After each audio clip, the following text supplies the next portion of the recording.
The Honorable Court is now adjourned until Thursday, the 10th day of December at 12 o'clock. Good afternoon. The front two and the spare are all right, but the left rear one is causing me great anxiety. Switched mine. If I don't get another year out of them, I shall be very disappointed. You know, that grandson of mine is a most unusual infant. At 5 weeks, he holds up his head without support.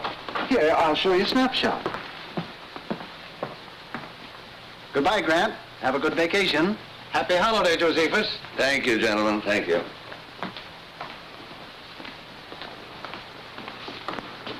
Mr. Justice? Well, Could we have a word with you, Justice Grant? Just a few questions. I stopped answering questions when court recessed about 3 minutes ago. What do you know about Come in, come in. Here we go.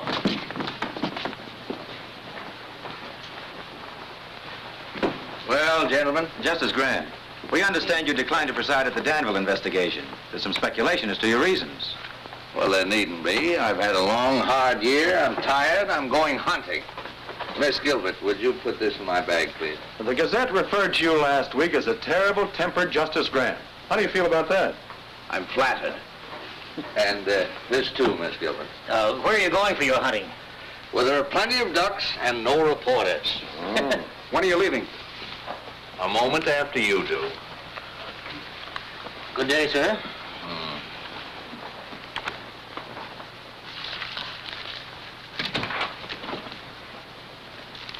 Miss Gilbert, what is this nonsense? What does this resignation mean? I think it's obvious, sir. If it were obvious, I wouldn't ask the question, would I? Justice Grant, I've been with you for 2 years, and not once during that time have you expressed satisfaction with my work.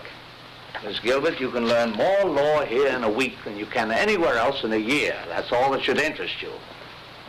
I don't feel that I have to constantly remind you that you're a brilliant young woman and that you have a fine future. Now, if there isn't anything else, can I go? Oh, you wanted to look over the Hale and Tryon opinion, sir. They won't be back from the printer till next week. Oh, yes, they'll need some revision. But I don't want to hang around here. Perhaps I can bring them up to you at Crownport, sir. That'd be fine. No. You need a vacation, too. From me. I don't mind at all. Miss Gilbert, are you heaping coals of fire on my head? I wouldn't dream of it, sir. Oh, I'll wire you before I come. Thank you. And Miss Gilbert, Yes, sir. no one must know where I'm going. No one. I want to get away from courtrooms, investigations, lawyers, black robes, everything. Everything but ducks. Hundreds and hundreds of beautiful ducks. Beak, beak, beak, beak, beak, beak, beak, beak, beak, beak, beak. Beak, beak, beak, beak, beak, beak, beak, beak, beak, beak, beak, beak, beak. Hey, you! Wait a minute. I'm Orrin Todd, game inspector. Let's see your license. Yeah, just like I thought. Stranger in town, ain't you? This license ain't legal. Well, I just bought it yesterday at the state capitol. Yeah, I know, mister, but this is Crownport, and you gotta have a Crownport stamp on there. Well, I didn't know that. I'll get one tomorrow. Yeah, but it ain't gonna do you any good today. You know, I could haul you into court and let the judge slap a fine on you. But to save wear and tear on my tires, suppose I sell you one right here. It only cost you $5.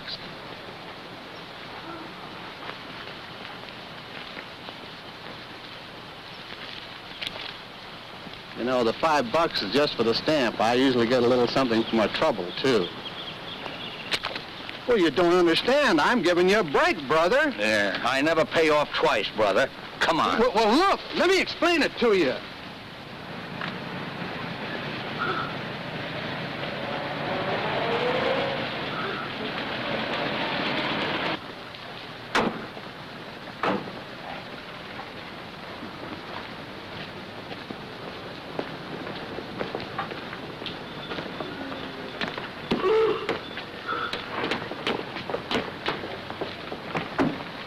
Your Honor, it's not as though my client were trying to evade his financial obligations. Tom Cooney has been a member of this community for many years. And in all that time, his honesty and his responsibility has never been questioned. Now, he intends to make good the payments on these plows, but he's been sick, unable to work. Now, if the court could just grant him an extension... The law doesn't recognize good intentions. I shouldn't have to remind you of that, Mr. Adams. You're supposed to be a lawyer. But, Your Honor, am I not justified in asking the court's indulgence in this case? If you take Tom Cooney's farm tools away from him, you take away his only means of earning a living. Mr. Adams, this is a court of law, not an employment agency. Tom Cooney signed an agreement with Vincent Blaxton of the Crown Port Auto and Supply Company. This agreement stated if he missed a payment on those plows, Mr. Blaxton could take them back. Is that right, Mr. Cooney? Well, yes, Your Honor, but... All right, Counselor. Judgment against Thomas Cooney. But it was just one payment. If you give me a chance to... I don't care whether you say it's fair or not. It ain't. Get him out of here. Come on, Tom. This isn't going to help. I know it ain't going to help. Nothing's going to help in a town like this. Officer. Come on. Let go of me. Come on. Looks like you just lost yourself another vote, fella. Come on. It ain't right. I know it ain't right. Crown Port versus Joe Grant. Step up, Joe Grant.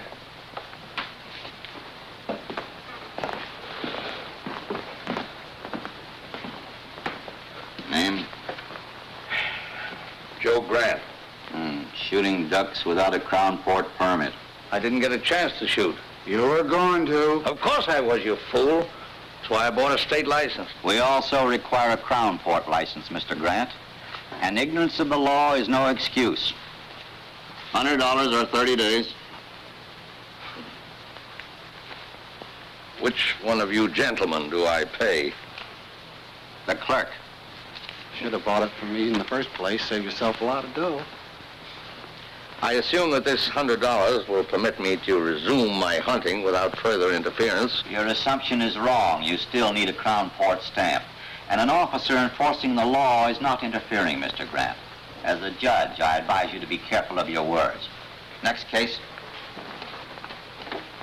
Crown Port versus Burton Line. Step up, Burton Line.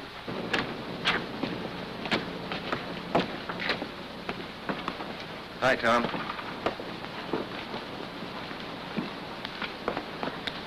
I'm sorry it turned out that way. Guess that's the only way it could have turned out. No, I thought we had a chance, but I guess I should have known. What are you going to do now? Farm's no good to me without tools to work it. Guess I'll lose it. Bank will start yelling for its money pretty soon. You know, Bill, sometimes it's just more than a man can stand. I got to think of something to do. If I could only... Yeah, I know, Tom, I know. Look, why don't you come by the office later on? We'll talk about it, huh?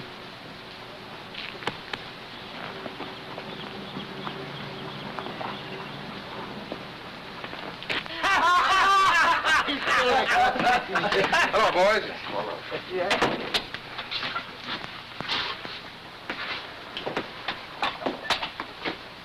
Shave, Homer.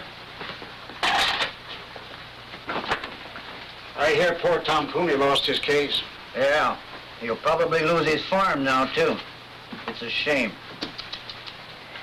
You know, Homer, that's what I like about the fellas around your shop. They enjoy the good things of life. Like a guy who can't meet his mortgage or a poor farmer getting ripped out of his plows. Maybe if Cooney had a real sharp lawyer. Maybe if we had a bank that'd extend an honest man credit or a judge that'd give him a break. Talk like that isn't going to get you any votes, Adams. If I could afford a 50-cent cigar, I could get yours.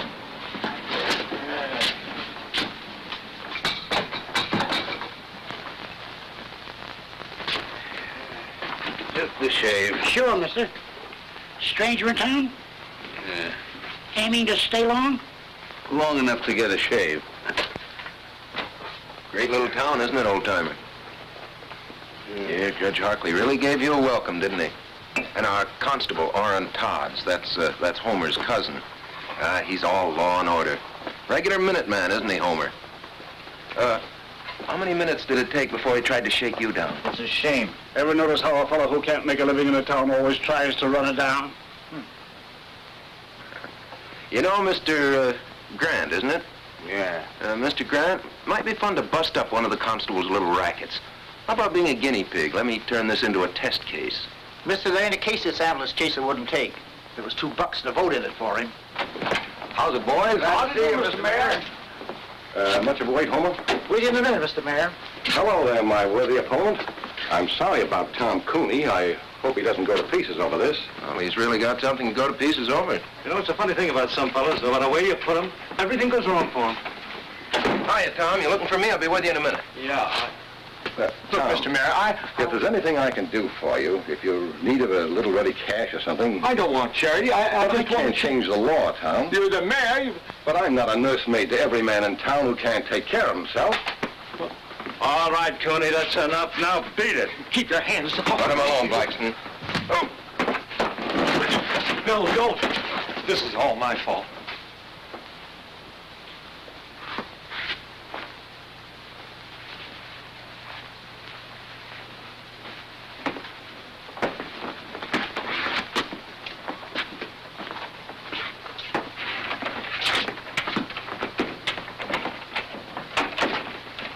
I wish you hadn't had to do that, Benny. He's had it coming to him for a long time.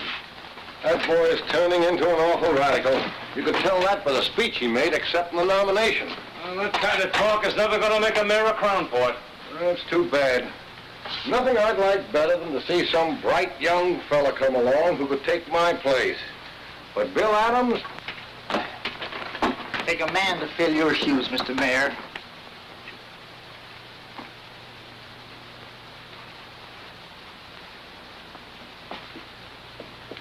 Ned Darrow dropped in this morning. Said to give you his regards.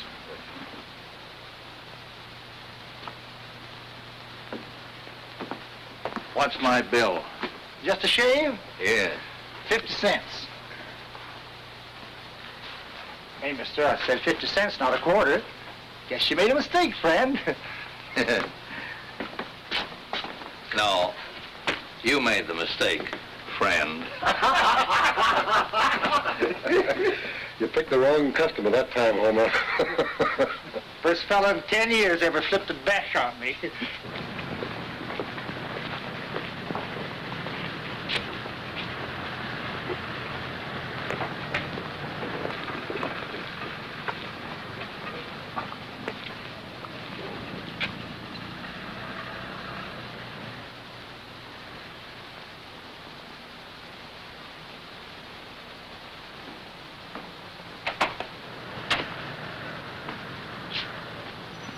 Come on in, old-timer. Thank you.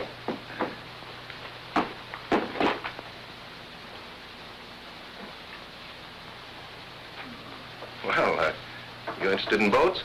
Yeah. That's a rather interesting model. She's the Columbia, a square-rig four-master.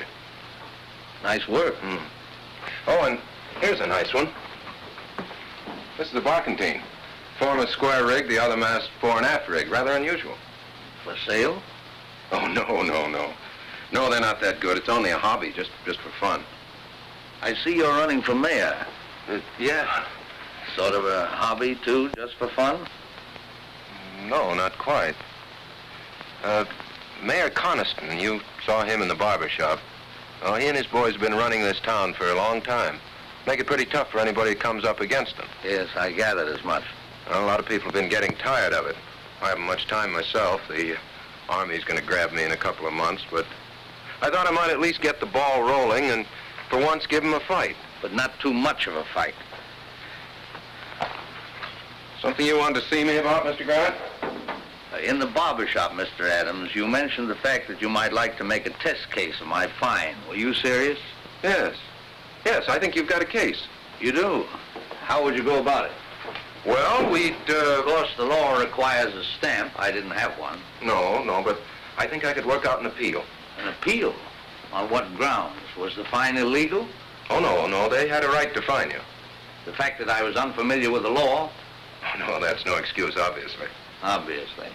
Then what would you base your appeal on, Mr. Adams? The fact that it's Tuesday and the sun is shining? Look, I haven't had much time to give it thought, but I can figure out an angle. There must be one lying around somewhere. Oh, yes, I'm sure there is. In the meanwhile, you can always make a living as a carpenter. Hiya, Bill.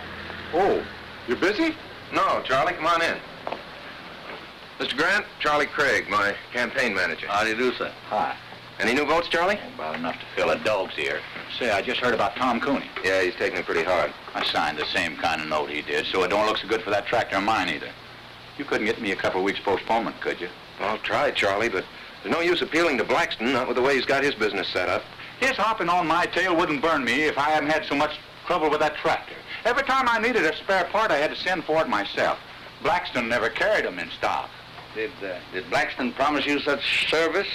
Well, no, there's nothing in the contract about providing service. Has Blaxton lived up to all his legal obligations as seller of the tractor? Well, sir, you sound like a lawyer yourself, Mr. Grant. Yes, well, I was about 20 years ago. Well, maybe you could give Bill here a pointer or two. Anyway, I'm glad to have met you. Be seeing you, Mr. Mayor. I'm going out and see if I can't agitate a few votes for you. Well, Mr. Grant, since you have some knowledge of the law, you've probably decided there's nothing much I can do for you. Well, what about Craig? What are you going to do about him? What can I do for him? With Harkley on the bench, you saw what happened to Tom Cooney. You can't blame that on Judge Harkley. You went into that courtroom without a defense. That's why you got whipped. Well, then I guess I'll get whipped again. I guess you will. You're not much of a fighter, are you, Mr. Adams? Except in barbershop brawls. Oh, stop it. You can't fight brass knuckles with spitballs. The trick in this town is either to play the game their way, and I haven't the stomach for that, or to be as smart as they are. The trick, Mr. Adams, is to be smarter. Well, does that wind up your business? Or are you going to stay and give me the first 5 lessons on how to win friends and influence judges? No, Mr. Adams, I'm not. Those lessons have been written, and very well written, in books like this and all the others. And somewhere in one of them there's a lesson mentioning that in any transaction between a seller and a buyer, there are laws governing the behavior of both parties. But I doubt if you can keep afloat long enough to find it. You know, Mr. Adams, I've seen you in action now as a lawyer, as a candidate for mayor, and as a shipbuilder. And if you'll take my advice, you'll stick to shipbuilding. There's a great future in it for lawyers.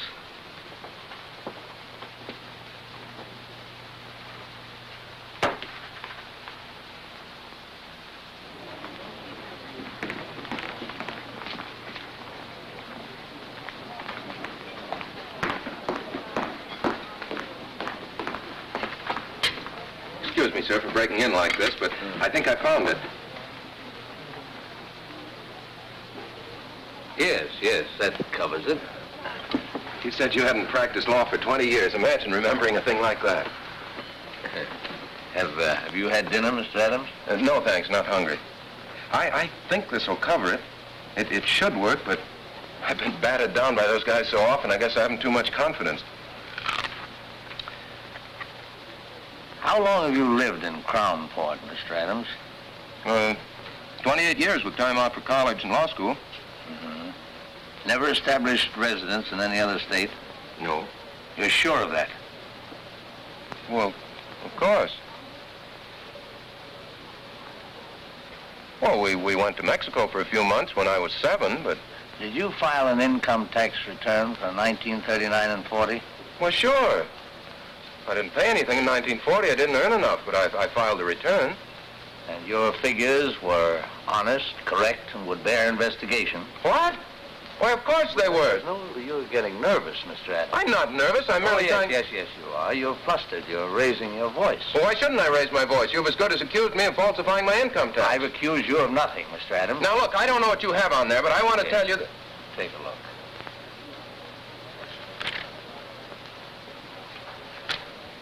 It's it's an old trick that Justice Brandeis used to play. I read about it in Collier's once. You see, it's an unfortunate fact, Mr. Adams, that every man, even you and I, has done something that he doesn't want anybody to know about. Now, if you can make him think that you're holding in your hand the skeleton in his closet... You've got him. Well, let's say at least you've got him squirming, nervous, worried, as you were. But if that man happens to have a really guilty conscience...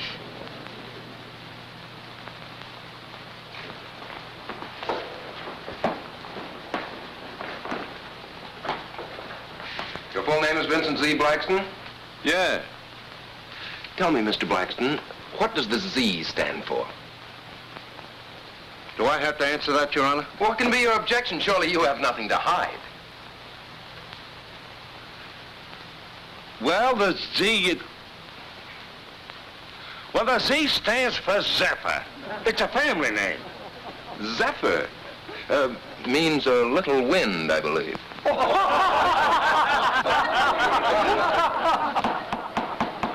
Quiet. Mr. Blaxton, you're the owner and manager of the Crownport Auto and Supply Company? Yes. The sole owner? Well, sure, of course. No silent partners? No. Well, of course there are people. Oh, then you're not the sole owner. I didn't say that. I just It said... sounds very strange to me, Mr. Blaxton. You don't know whether you own your own business or not. I object. That question is irrelevant, immaterial, and calculated to confuse the witness. Objection sustained. Counselor will restrict himself to the facts bearing on this case. Mr. Blaxton, your company sells most of the used cars and tractors in this town. Almost a monopoly, isn't it? I do the most business because I sell my stock at the lowest prices. That's not monopoly. That's the American way of life. Now tell me, Mr. Blaxton, carry spare parts for your customers? Sure. Do you have in stock at this moment piston rings for the 1938 tractors you sold in this town? Well, Mr. Blaxton? Well, no, I don't. Oh, then you don't carry all the spare parts your customers might need. Well, I can always get them if they need them. Yes, but sometimes your customers have to wait. Sure, it takes 2 weeks. If I ain't got them, how can they have them? An intelligent answer, Mr. Blaxton, and an honest one. One which will require the court to enter judgment against you in this case. Will Counselor explain that statement? Certainly, Your Honor. Motor Vehicle Laws, 1919, Chapter 174, Section 52. The sale of any automobile or any other automotive vehicle is void unless the dealer carries in stock at all times and on demand parts that may be needed to repair the particular make of vehicle. Will you let me see that reference?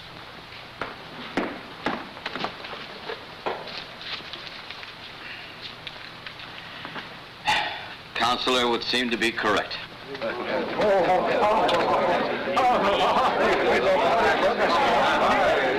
You put it over, Bill. Say, this will take care of Tom Cooney, too. You're telling me.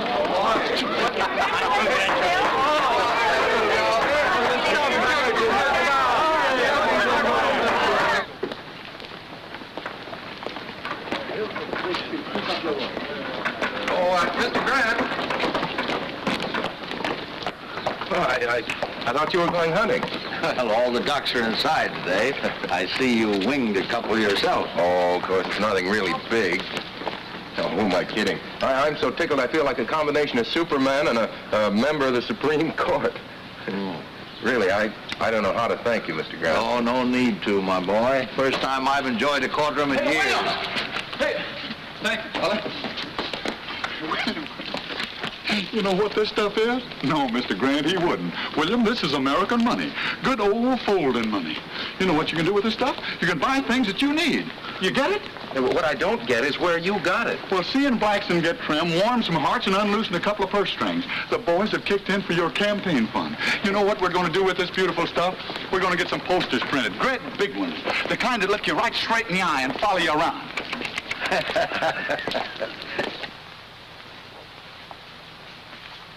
Why get frightened? So Adams does win one rotten little case. Do you know what that case cost me? You can afford it. If it had happened to your hotel, Roscoe, you'd scream like a stuck pig. Stop it, stop it. Seriously, Jim, you don't see Adams as real competition. Well, as things stand now, no. But if a lot of people start thinking of Bill Adams as the people's champion, well... Jim, there was nothing else I could do. I can give you boys the edge when it's a question of interpretation, but not when the law's right there in black and white. Oh, I'm not blaming you, Judge. It's just something to start thinking about, that's all. You think we'll have trouble? Well, now look, boys. On second thought, we may be getting all steamed up for nothing. Yeah. But suppose he opens a lot of old cases like Tom Cooney's. I think you've got something there, Zeppa. We'll just have to show the boy that he's wrong.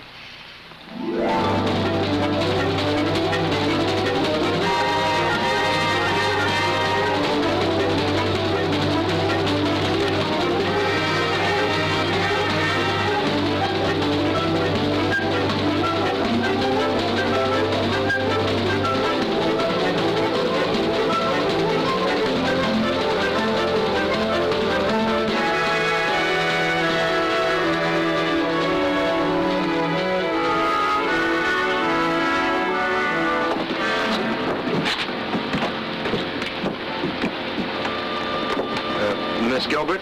No. Miss Gilbert? Yes? Oh, that's better. That's much better. I'm Bill Adams. Mr. Grant asked me to meet you. Yes, I know. Here, let me take that. The car's over here.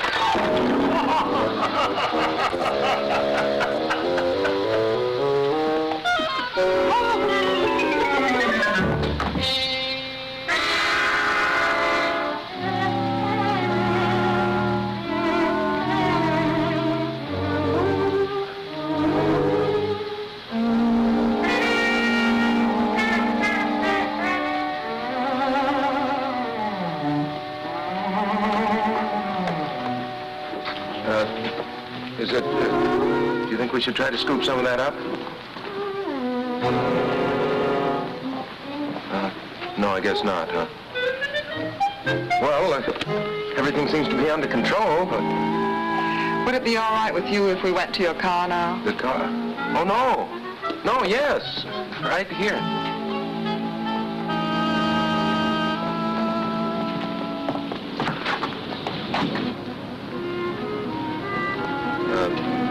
Sorry to get off to such a bad start. I'm not always so clumsy.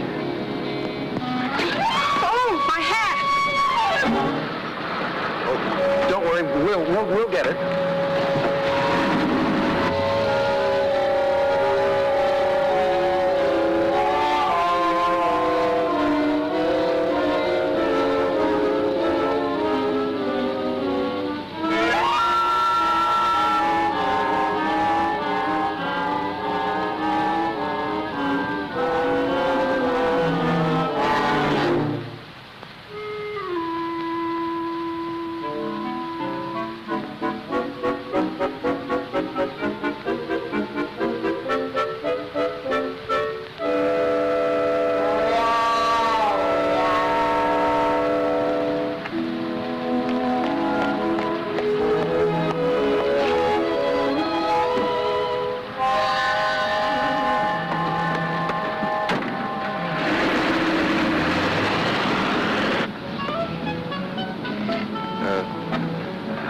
Have you worked for Mr. Grant? 2 years. Quite a character, isn't he? Quite. You know, I was very surprised when he told me his secretary was coming down. I had an idea the old boy was retired. The old boy is far from retired. Where is he now, Mr. Adams? Oh, he went over to Wellbridge this morning to do some hunting. He ought to be back soon. I was going to drive you around the town, but I guess you'll want to get cleaned up now. Yes, I think I will. Well, I'll take you straight to the hotel.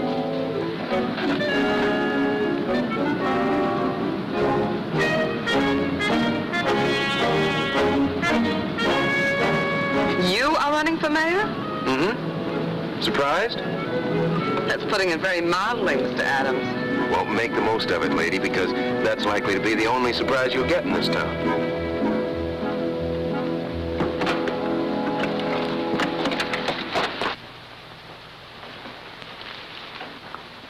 Who's the girl with Adams? Don't know. What difference does it make?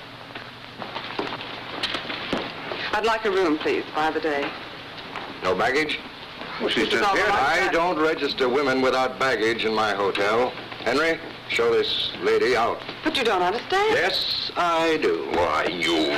Please, Mr. Adams, let me explain. Come on, sister, beat it. Take your hands off her. Oh, yeah?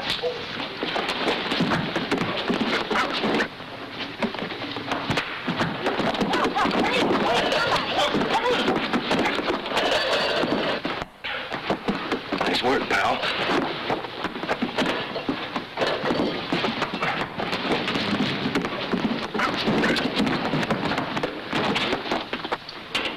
I tell you, you can't do this. Look facts in the face, mister. Oh, but officer. Hey, officer! Hey, Sergeant! Sergeant, I want to use that phone. Will you please keep quiet, Your Honor? Just trying to get us out of here, you know. Why didn't you think of that before you got us in? Look, I'm very sorry this happened, but it isn't my fault. I suppose I started the fight. You sure did all right once it got going. Oh, what a gal. And what a wallop. Yeah, Miss G, you're really some scrapper. Say, Roscoe Swade asked me to call you, Judge. We've got Bill Adams in here with a dame, assault and battery. How long do you want us to hold him here? Oh, just let them stew for a while, Sergeant. Adams will probably want to get in touch with me. Oh, he does, huh?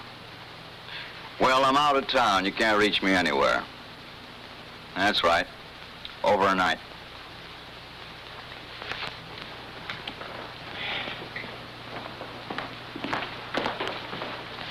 Will you have the chef prepare a couple of these for tomorrow night's dinner? And I'll have my key, please. Yes, sir. What room did you put Miss Gilbert in? Gilbert? Gilbert. There's no Miss Gilbert registered. Well, that's strange. Anything wrong, Mr. Grant? Why, yes, I was expecting my secretary today. Mr. Adams was to have met her. Your secretary? Yeah. Miss Gilbert, Miss Lucy Gilbert. Have you heard from her? No, not exactly. Well, that is, she was here, but... Where is she? Well, Mr. Grant, you see, we had a little trouble. Where is she? She's with Adams in the county jail. Well, you get them out of there, and fast. Yes, sir. Yes, sir, right away. Bertie, get me Judge Harkley, quick. Yes, sir.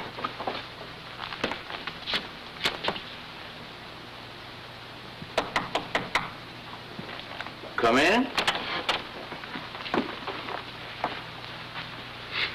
Good evening, Mr. Grant. Well, good evening, Miss Gilbert. I'm sorry I couldn't meet you at the station. So am I, sir. However, Mr. Adams seems to have made your introduction to Crownport quite spectacular. Well, if it amuses you both, of course it was quite worthwhile.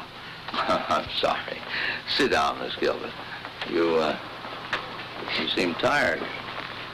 What happened? Well, when I said the boys were playing with brass knuckles, I wasn't kidding. Look, I win a case from Blaxton. That makes a good impression around town. So I walk into Swade's hotel. Roscoe says something, provokes a fight, and I land in jail. That's the way Crownport's run, Mr. Grant. I hope the fact that Miss Gilbert was involved won't upset you. The fact that Miss Gilbert was involved upsets me a great deal. It strikes me that Swade, Connison and company are just been a little too high-handed. Well, you can't fight the city hall, sir. As candidate for mayor, that's what you're doing, isn't it? Well, I suppose I am, but the boys are starting to play rough. Well, of course, if they play too rough, you can always go back to your shipbuilding. Yes, I guess I could. But right now, I'm going to go home and get some sleep. Miss Gilbert and I have a date in court tomorrow. Good night, Miss Gilbert. Don't hold me against Crownport. Right, sir.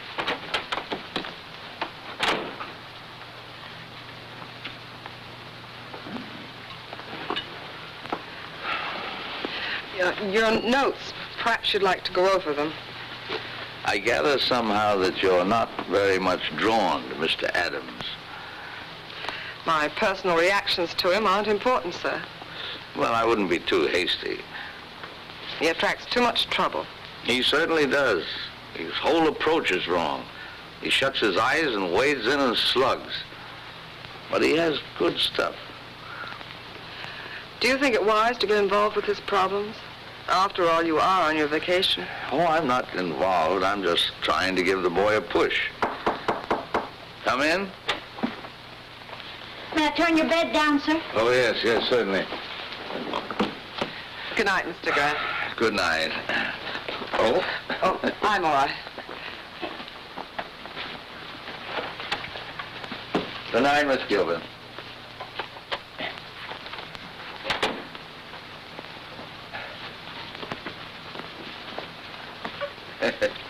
Kind of skimpy, isn't it? They just ain't long enough, none of them. I keep a-telling Mr. Swade. Well, there, that'll have to do. Good night, sir. Hope you rest well. Thank you.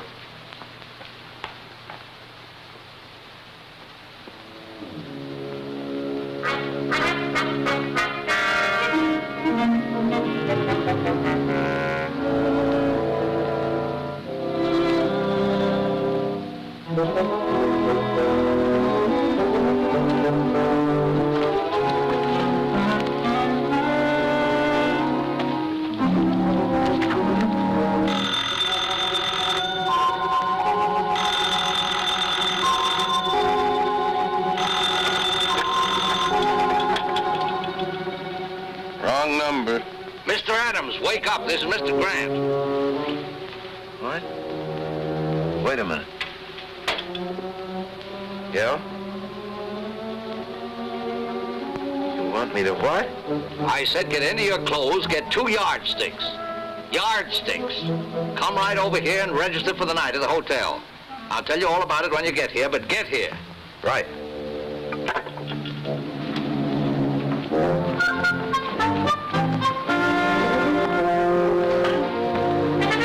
Hello, Roscoe.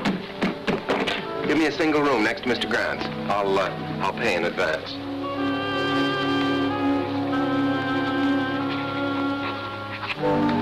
$413. What's the matter, Roscoe? You don't seem at all happy to see me. I brought my luggage, too.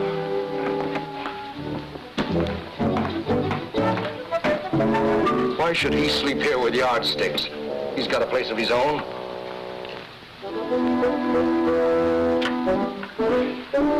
Hello? Get me Miss Gilbert's room, please. Where do we start? Why should he want to talk to her in the middle of the night? I don't know. It's Grant. Yes, Mr. Grant. Yes, sir. Right away. He wants a bellboy right away. He wants to send something to Miss Gilbert's room. They're up to something. I know they are. Henry.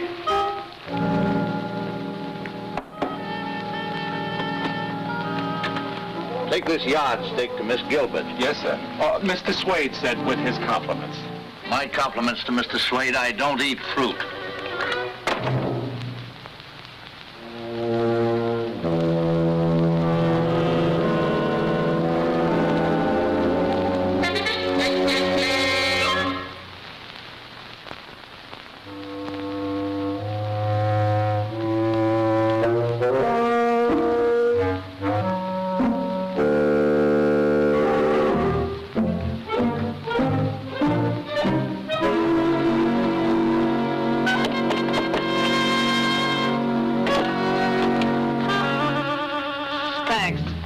Wait a minute, miss. I've got a bowl of fruit for you. Mr. Swade said with his compliments. My compliments to Mr. Swade. Tell him I've lost my appetite.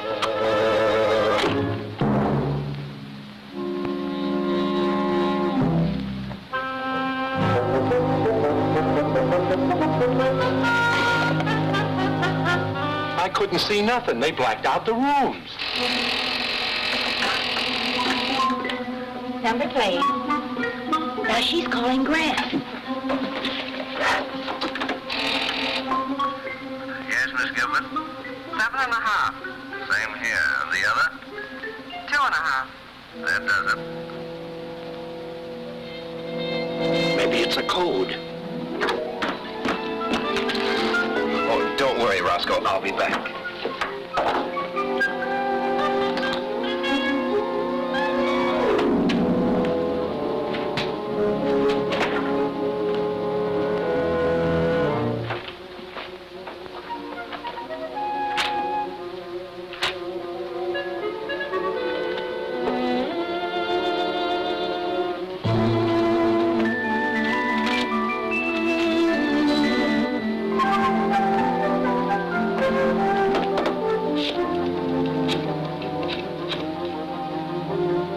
Swade's hotel?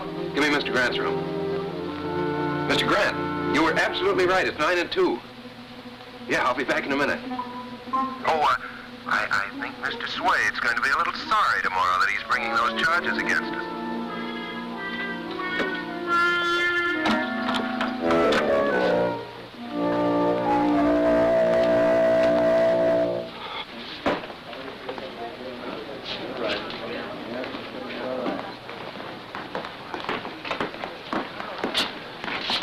Good afternoon, Miss Gilbert. Mr. Grant, you're looking very beautiful, Miss Gilbert. Really?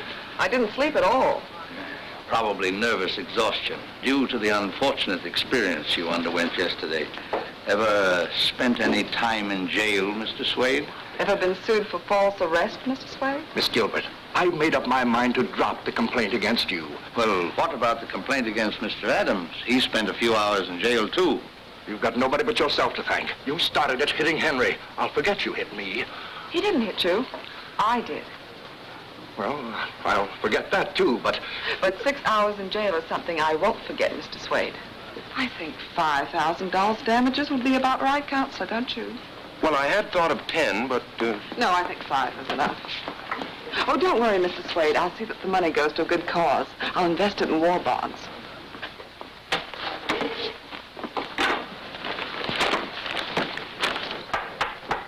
Court is now in session. Judge Harkley presiding. Case of Swade versus Gilbert and Adams.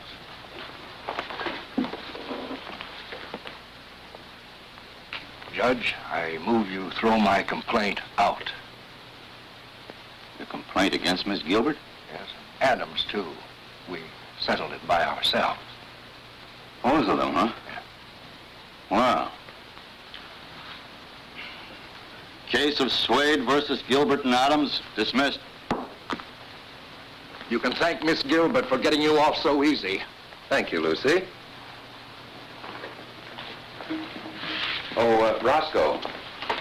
Just a minute, Roscoe. We're not quite through yet. Joe, serve the papers on Mr. Swade. Roscoe Swade? What are you talking about? I took it if I dropped my suit against you, you'd drop yours against me. Relax, Roscoe. This is another suit.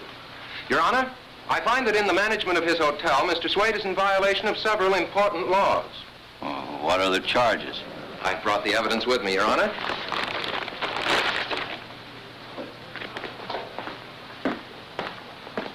The hotel laws of this state, 1909, Section 52. All sheets provided in all hotels, hostelries, inns, or lodging houses shall be a minimum of 9 feet in length. 7.5 feet, Your Honor. All pillowcases shall be a minimum of 3 feet.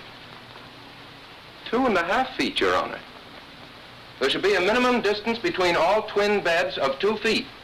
Now, the beds in my room at the Swade Hotel were scarcely half a foot apart, Your Honor. I couldn't bring them in evidence, but I have witnesses who can testify as to my veracity. Let me see this reference. Certainly.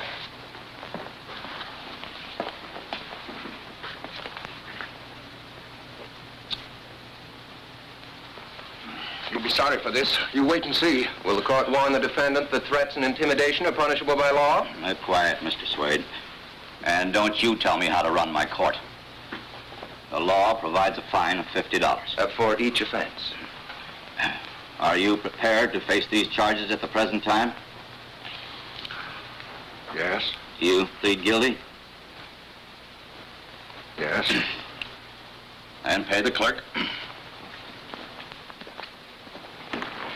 Nice work, Counselor. Congratulations. Thank you.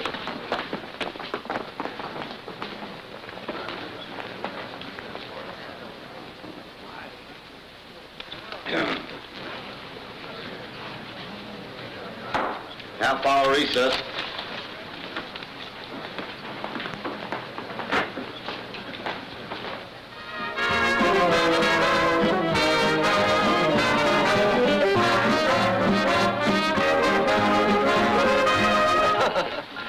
Well, this couldn't by any chance be a little gift from Mr. Swade. I thought we might end our celebration in style. What vintage is that, miss? California, 1938. Here, I'll do it, miss. tell I'm an amateur. The bottle resents me. Well, it popped anyway. You. To the next mayor of Crownport.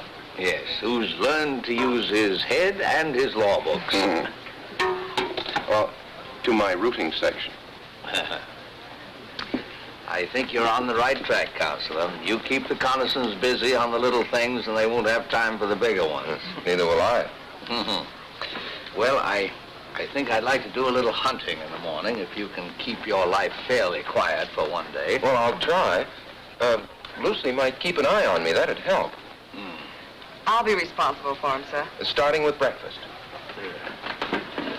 Well, I think Lucy would probably like some more coffee. Yes, I would. It'll just keep you awake. Well, good night. Good night. Good night, sir.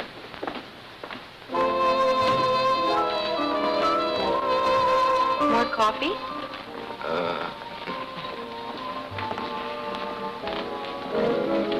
I suppose you're a wonderful dancer. Fair. I'm awful. Good. That'll make me feel superior. May I have this dance, Mr. Adams? Charmed. Hey, I'm not so bad, am I? You're fine. I guess the trouble was I just never liked to dance before. Neither did I. You know, Lucy, Crownport's not such a bad little town.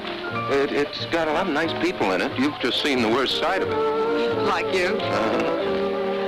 No, but what I mean, Lucy, is, well, can you see yourself living in a town like Crownport? No, pretty dull, I guess, huh? Very. Practically nothing's happened to me since I met you. Yeah. No, but seriously, sometimes I have whole days of peace and quiet. Now, we've been together for several hours, and nothing very spectacular has happened. Not near enough has happened.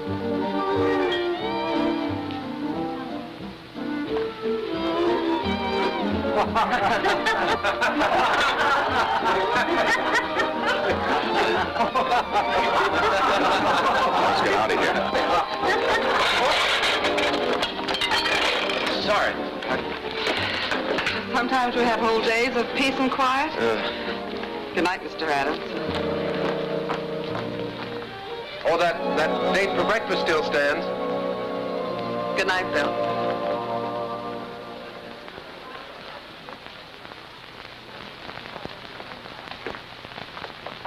Morning, Herman.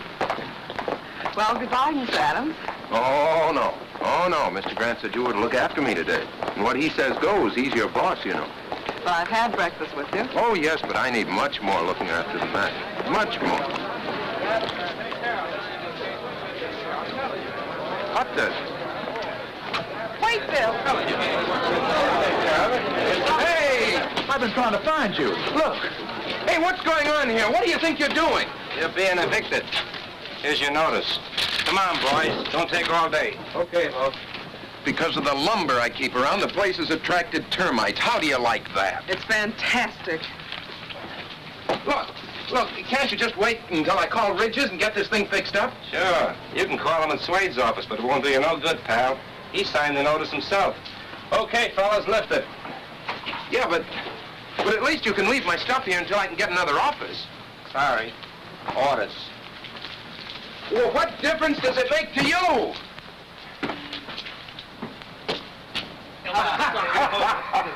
Oh, boy. Where's your telephone? Over there. Thanks.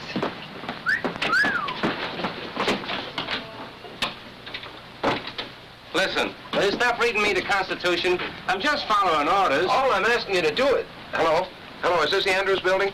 Give me the superintendent, please. Miss Gilbert! Miss Gilbert!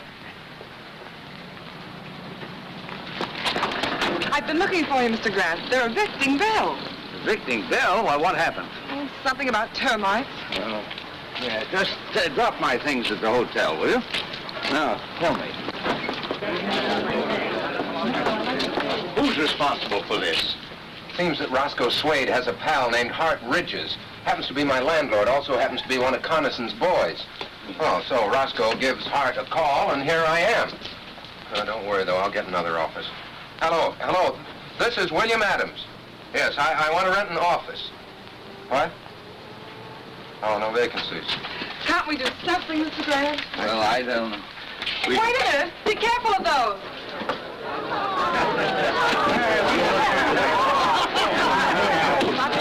No vacancies at all, huh? I see. Not an office in town, not even a loft. Oh, those boys think of everything. Connison? Are you sure? Who else? It's too clever for anybody else. Let me through here with you. Who's Bill Adams? Do you mean Mayor Adams? I'm Bill Adams. What do you want? Electric company. Got orders to discontinue service. Efficient, aren't they? You'll find the box in the back. Okay, thanks. What's the matter, Mr. Mayor? Can't you pay your bills? You shut your mouth. I'll shut it for you. Oh, no, Tom, no. That's what they want us to do, so let's not do it. Why not use my sitting room as temporary headquarters? Oh, well, that's awfully nice of you, Mr. Grant, but I couldn't do... Why not, Bill? You're not going to let them put you out of business, are you?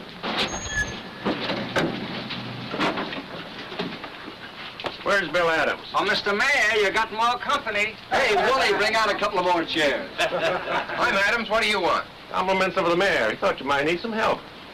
Will you send my compliments right back to the mayor and tell him to...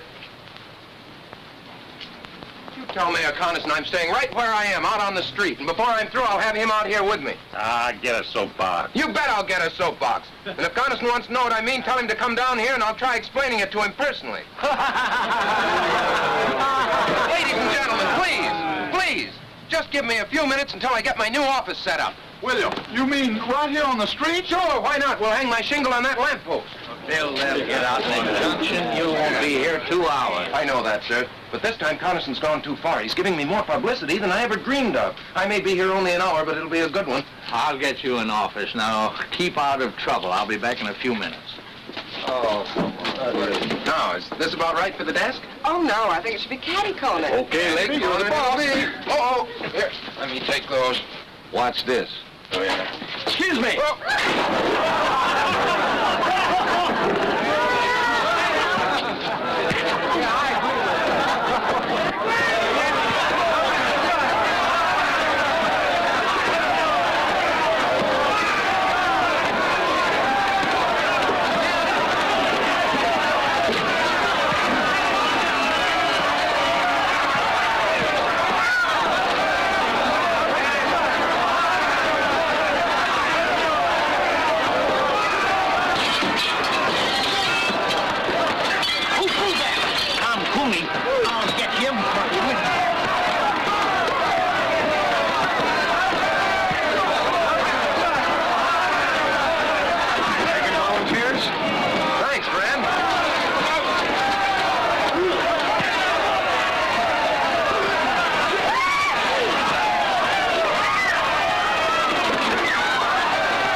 How is he, nurse? Oh, he's coming along all right. Can we see him now? I think so. You fellas wait. We'll be right out. That'll do it, Mr. Grant. Thank you. Well, where's Mr. Adams? How you feel, Mr. Maybe Grant? you better take it easy for a while. No, I'm all right. Where are Mr. Adams and my secretary? Well, he's in jail, and she's trying to get him out. Lucy. Did the doctor say you could get out? Oh, yes, I'm fine. Where's Bill? Still in jail. I've tried everything. They're holding him for a $15,000 bail, inciting to riot. This is outrageous. We'll have to find Judge Harkley.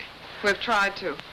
And he couldn't be found, as usual. You can find him at Connison's rally, about an hour from now, up there on the platform, shooting his big mouth off. No, we'll find him before then. It's no use, Mr. Grant. They got us all sewed up. They always do. Yes, but they took one stitch too many this time. They always do that, too. Come on.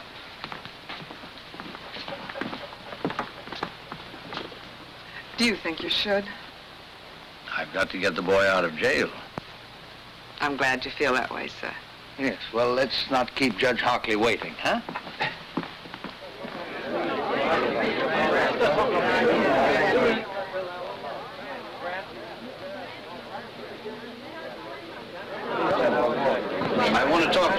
Harkley, sorry, I haven't any time to give you right now. I'm afraid you'll have to find time.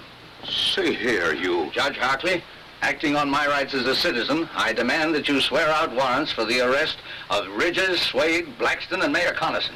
You're crazy. On what charges? Conspiracy, abuse of public office, inciting to riot. I suggest that you come to the jail with us now and release Mr. Adams and sign those warrants. We'll need a couple of more warrants, too, for some hoodlums. I have their names. You are crazy. You can't push a way into my house and order me around. Do you realize I can have you arrested for disturbing the peace, all of you? Let's just postpone that, Judge. Ladies and gentlemen, will you excuse us for just a minute?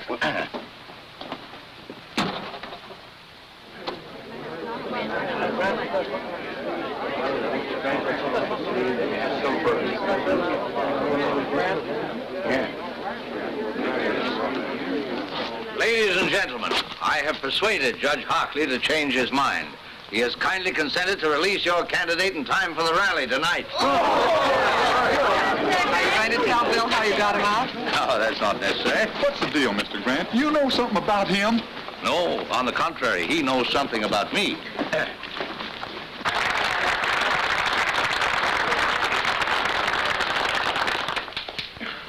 Ladies and gentlemen, I mean my friend.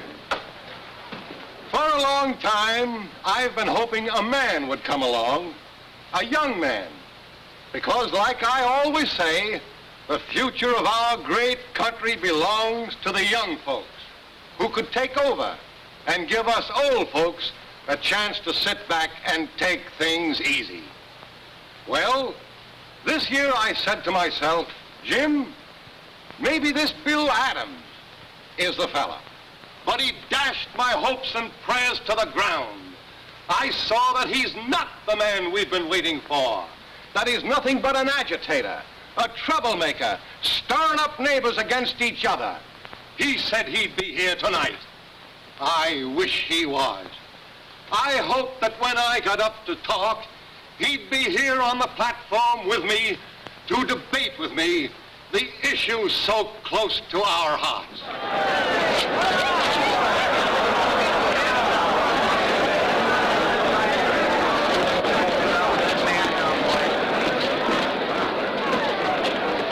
Bill Adams, if you think you're going to break up this rally, you're crazy.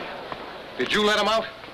Mr. Mayor, well, Chief Perkins here, he's got a warrant for your arrest. And for the arrest of Blaxton, Ridges, and Swade. Take your hands off me. Jim, I couldn't help it. Honestly, you just better come along. Attention, please. Quiet, quiet, everybody. My friend, I never thought he'd dare do this. But you can see for yourselves now to what lengths this radical will go to sabotage a peaceful meeting of the people. But I'm calling his bluff. I'm going to make him bring out the witnesses to prove this. As mayor of this town, I got a right to call a special hearing, and I do. So the issues will be clear when you go to the polls to vote tomorrow. You'll be sorry you ever started this.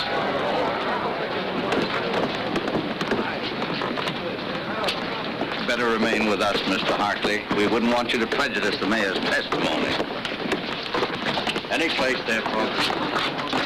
All right, find a seat and sit down. Sit down. That Adams bird's just bluffing. He ain't got a thing on the mayor. No? Find a seat and sit down.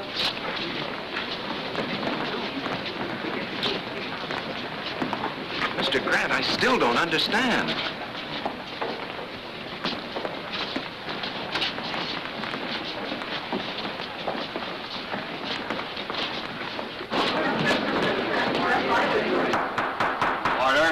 Order, this hearing will come to order.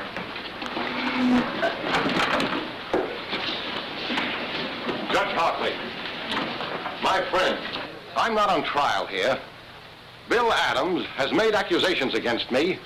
He's had a warrant sworn out for my arrest. This is a hearing to show you that he has no proof of anything he says. That he's trying by a cheap trick to win an election he can't win by fair play. Judge Harkley. Mr. Mayor, you'll have to moderate your tone. This is very irregular. Step one side and clear the aisle, please.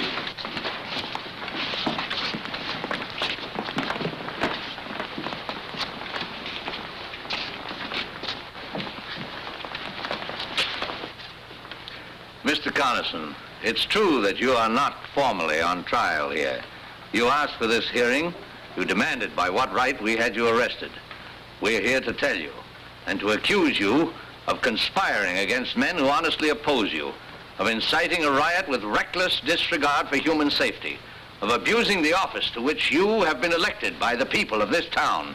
And these accusations we are prepared to prove. I hate to see the old boy get himself involved like this. Don't worry about the old boy now, darling. Mr. Mayor, Mr. Grant has obtained confessions from these men. They have told Mr. Grant that acting on your orders, they started the riot this morning in order to make possible Mr. Adams' arrest. They have sworn to these facts. Because of this, Mr. Grant was able to demand a warrant for your arrest. Mr. Grant swore out a warrant from my arrest. A man who doesn't even live in our town. A meddling old fool who does nothing but shoot ducks and start trouble. Jim, don't say that. I'll say anything I please. I demand to know who this man is. Who is this Joe Grant? Jim, do yourself a favor. Don't ask. That's all right, Judge Harkley. Mr. Connison, it's not Joe Grant. It's John Josephus Grant. Where you from, Grant? Washington, D.C. Jim, please, no more questions. Mr. Grant. Shut up! I'll ask all the questions I please. By what right? And what do you do, Mr. Grant? Mr. Connison, I am a judge, an associate justice of the Supreme Court of the United States.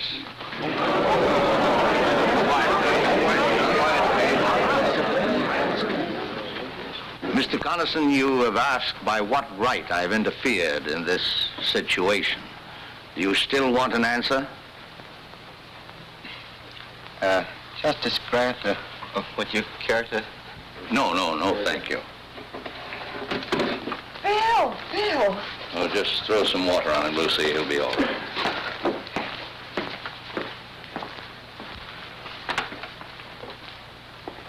Your Honor, Mayor Connison, it's only right that you should know why I, a stranger, have become involved in your affairs. Believe me, it's not because I am a justice of the Supreme Court. It's because, like all of you here, I am a citizen of this country. That is no little honor. Men have fought revolutions, have died to be called citizen. And as citizens, we carry a burning responsibility. It means that when we elect men to public office, we cannot do it as lightly as we flip a coin. It means that after we've elected them, we can't sit back and say, our job is done. What they do now doesn't concern us. That philosophy of indifference is what the enemies of decent government want. If we allow them to have their way, to grow strong and vicious, then the heroic struggle which welded thousands of lovely towns like this into a great nation means nothing. Then we're not citizens, we're traitors. The great liberties by which we live have been bought with blood. The kind of government we get is the kind of government we want. Government of the people, by the people, and for the people can mean any kind of government. It's our duty to make it mean only one kind, uncorrupted, free, united. I believe, Mayor Connison, that I've answered your question.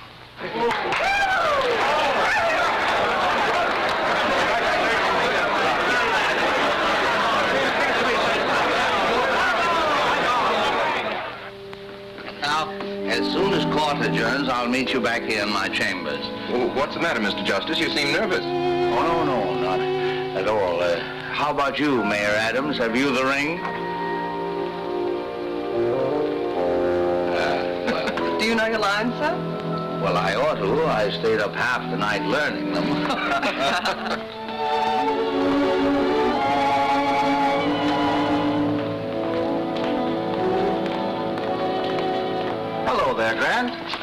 I'm glad to see you. Thank you. You're looking fine, Josephus. How was the hunting? Oh, best I ever had. Good morning, Your Honor.